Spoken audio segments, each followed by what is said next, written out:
1974ەوە تا ئێستا کتێبە خوێنمەوە. بێگومان ئەو کتێبانە کە خوێنمەوە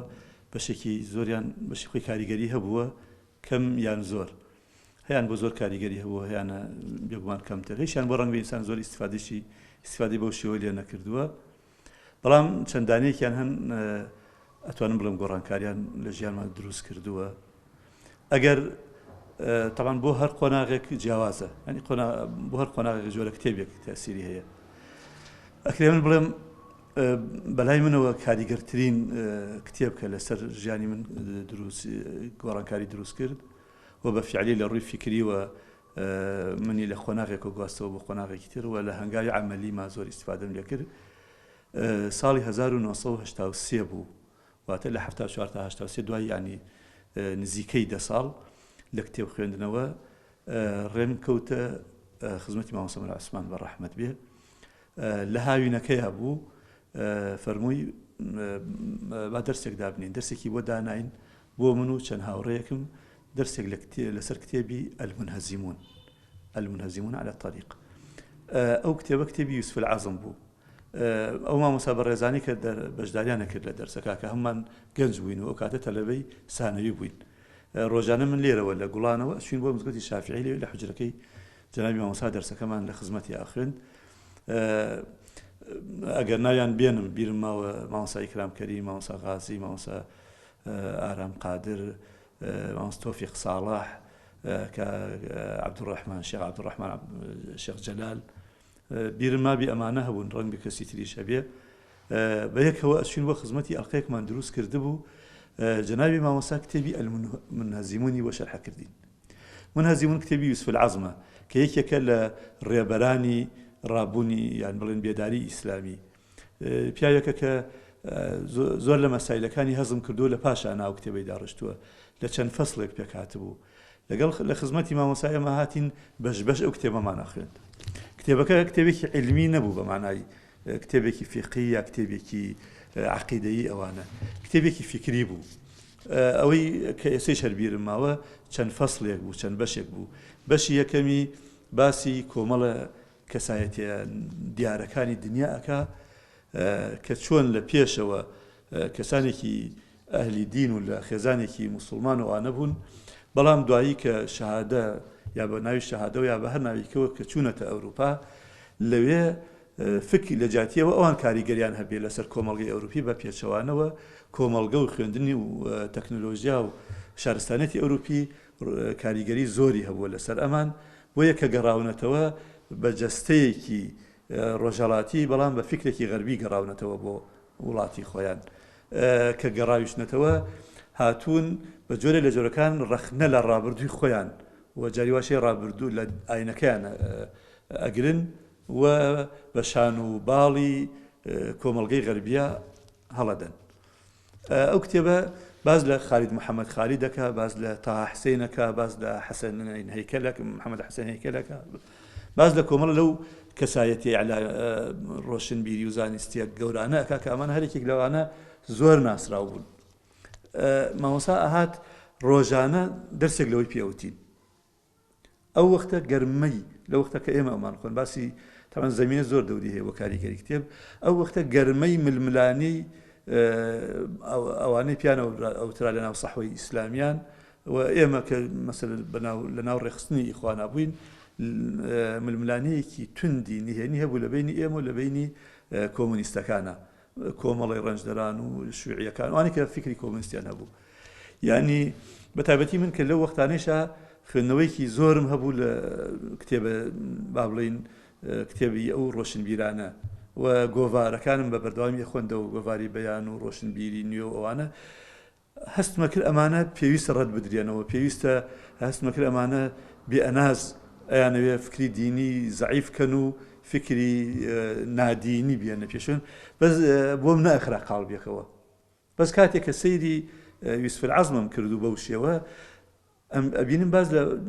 مجتەمەعی ئیسلامی ئەکا و بەتایبەتی مجتەمەعی میسری ئەکات کە چی بەسەر هاتوو. هەستم کرد لەو کاتە کۆمەڵگەی ئێمە و ینی بەراورد مەکرد لە بینی کۆمەڵگەی کوردی و کۆمەڵگەی میسریە زۆر لە یەک نزیک بوون. جەنابی مامۆستایش بە ڕەحمەتی خوا بچێ، یعنی بە تەواوی ڕۆ چووە ناو کتێبەکە کە ئەی خوێندەوە بۆی شەرحەکردین جاریوا بوو یەک لاپەڕی بۆ شەرح ناکرا باوەڕکە جاریوا بوو چەندێڕێکی یعنی نیو ساعتی قسەیە کرد بۆمان چەندێڕێکی شەرح کرد بە تایبەتی ئەگەشتە ئەوە کەسێکی وەکو تا حسین بە جۆرێ لە جۆرەکان ئینکاری بوونی بنیاتی کەعبە ئەکا کە ئیبراهیم بنیاتی نابێت و ئەوانە باز لە ئەدەبی طبعا تا حسين بالرائدي عميدي أدبي عربي حسيبه يكيك لنوسر الزور جورا كان وأستاذي جامعة ورئيسي جامعة بو تخرجي لفرنسا كردو لجامعة سوربون أم بياوا يعني ما مستاك باسي أكردو قسكاني هنا أول دبز شو باسي أكرد من لم دايشاك سيركم تا حسين يعني من كجورب ومكتبي تا حسين ما كردو سيركم شتي زور جورين وسيوا تا يستيش بيجري تا حسين لا من هالزور بشوك يعني ما مساء ونبسوي كردو لاي من باسي خالد محمد خالد ياكل كاتي خوي شون شتي ديني نوسيو لسر دين قصي كردو بلام كروشتو موسكو لبيه ماوتو فكري ماركسية تأثيري تيا كردو أنواع قصي كردو إيش لبير مجاني ما مساء وقت يبكي قرتوه بدسوا أو المنهزمون قرتوه بدسوا أي فرمو كتير قصي كي هني خندو قسەی خالد محەممەد خالیدی لە خوێندەوە کە من لە وەختەوە نەم خوێندەوە تای سا لە بەرماوە وتی کاتێک کە چووە بۆ سەردانی گۆڕەکەی لینین لەویا قسەکەی سدیق کاتێک کە سدیق یاما بەسی ئەوبەکری سدیق کە هاتە خزمەتی پیاغەمبەری خوا صلی الله علیه و سلم و غەڵبەغەڵب دروست وایە مردووە یان نەمردووە لە کاتی وفاتی پیاغەمبەری خوا کە چوو نزیکی بووە قسەیەکی مەشهور هەیە دراوە سەر ئەبوبەکر فەرمیێ طبت حيا وميتا أيها الرفيق يعني أي هاوري وقورم بباكي جايتو بباكي مردي جال لك تبكا هاتبو كاللينين خالد محمد خالد شو سر قبرك لينين همان قصي أبو بكر الصديق دوباره كردو لينين وتيبا لينين وتي طبت حيا وميتا أيها الرفيق جناي ما مساك أو قصي كل أوادسي الرزيو وكوبلي شبر زبوب فرمز لشايات خوارو دسي كل بقصوتين بخالد محمد أي خجالة بي لعنتي يعني من عرزم كنت ما مساجان خالد محمد خالد دواي توبي كردو بشيمان دواي توبي كردو كتبي رجال حول الرسول نسيوا يعني كتبي زور جوان وانا كشي فرمي قسم بخوا قسم بخوا لسر ام كلمه خالي خوش نابي لها مشتكي خوش بها ام كلمه خوش نابي شنكو اما ايت المنتهى بي ادبيه كقسيكي ابو بكر الصديق برامري في غامري خاصه اصلا كردي معناكي ورغريتو يعني لفظكي برامر بلينين بيلي او كتبه او بشي يكمي بو بشي دوهمي باسي دين ودولته كات او وقت زور باو بو ك دين علاقه بدولته وبسياسته اوانه ونيه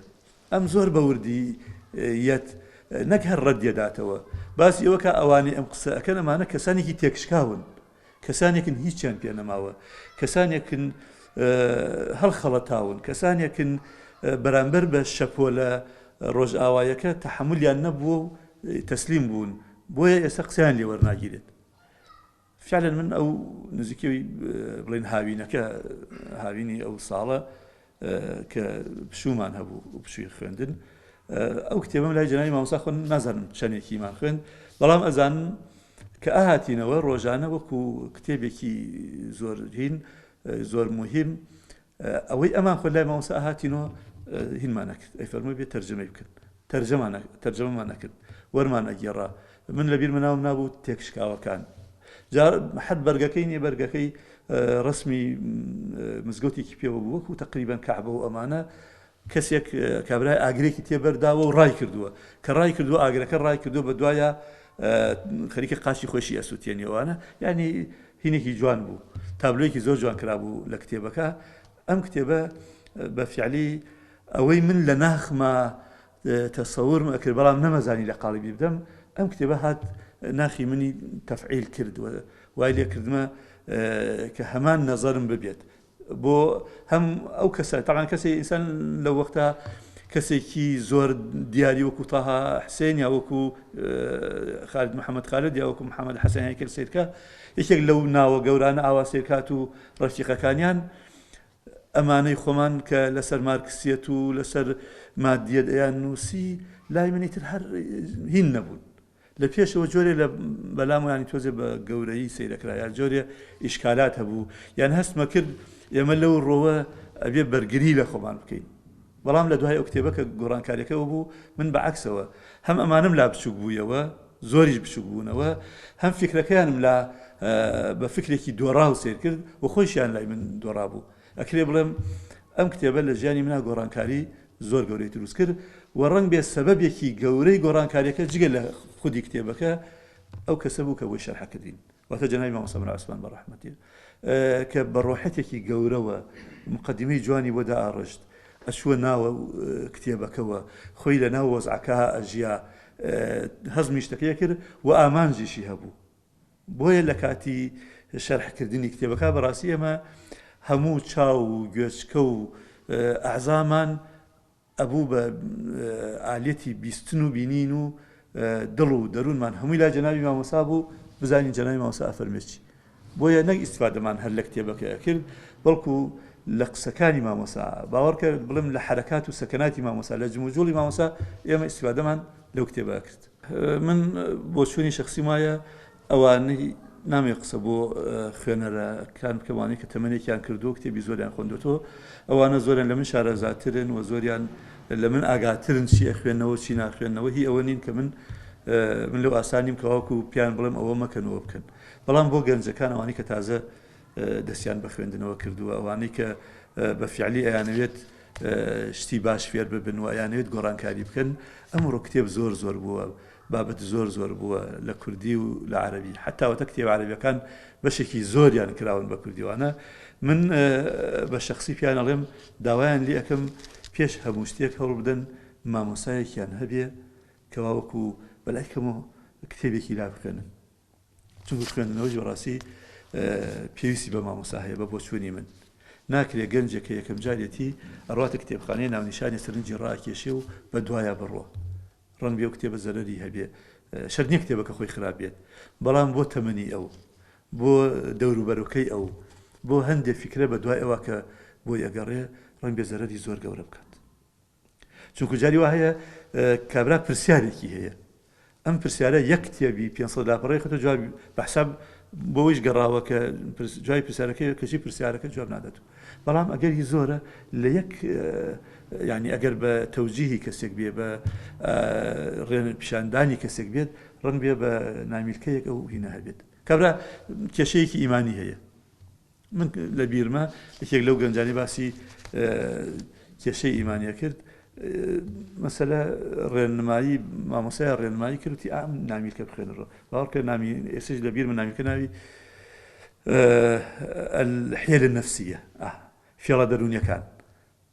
باسی فێڵە دەرونیەکانی کتێبی نووسەرەکەیشی من لە بیرە ناوی نیهات دەرویش بوو بە نامیلکەیەکی ڕەنگ بێ سی لاپەڕە زیاتر نابێ حەلی موشکیلەکەی بوو بە پێچەوانەوە من مامۆسایەکم لە بیرە ئێستا مامۆسایە گەنج بوو لەم ڕۆژانە بۆی باس کردم وتی من کێشەیەکی زۆر گەورەم بۆ دروست بوو لە کاتی گەنجێتیمە هەر لە خۆی کەوتووەمە گومان لە هەندێشت لە حتا نەعوذ بالله لە کەون کێ دروستی کردووە چی ئەوانە وتی چوومەتە لای مامۆسا پێم وتووە یعنی ڕازی دڵی خۆم بۆ دەرکاندووە یەک قسەی بۆ کردم حەلی مشکلەکەم بوو وتی ئەوە نیشانەی ئیمان زیاد بوونتە هەروە عیبارەتە ئەوەیە ئینشاڵانی ئیمان زیاوەکە بەم عیبارەتە بۆیە من داوام لە گەنجەکان ئەوەیە بتوانن مامۆسایەکی ڕازگۆ مامۆسایە کە لە خۆیان بە خوێنەوارتری بزانن و واژ بزانن دڵسۆزیانە بیدۆزنەوە کتێبێکی لا بخوێن کە ببێ بە دەرگا بڵێن ببێ بە دەواازە بۆ چوونە ناو عالەمی کتێب بۆ ئەو مەرحەلە و بە تا ئێسش بڵێ لە ژیانمانە گۆڕانکاریەکە زیاتر فکری بوو تاوەکو هەنگاوی عملی فکری ئەوە جارە ئێمە کە لە کاری ئیسلامیا بووین و خەریکی ڕێخستنی ئیسلامی و دەرس و دەوڵەمانە بووین بەڕاستی ئەو کتێبە هەموو ڕۆژێ تاقەیەکی تایبەتی بوو زەیەکی زۆری پێبەخشین کە لە مامۆسا جیا بووینەوە ئیتر کە ئەنەما مامۆسا ڕادەی بڕۆن دەست بە کاری ئیسلامی بکەن بۆیە ئاهاتینەوە بۆ مزگەوت بۆ کۆڵان بۆ گەڕک هەنگاومانە دووهەم ئەو ململانەی کە لەو کاتا تووشمان بوو زۆر تایە سەرکەوتوو بووین خۆی بۆ خۆی وەڵامێکی عملی بوو سێهەم هەستمانەکە هەر ئێمە نین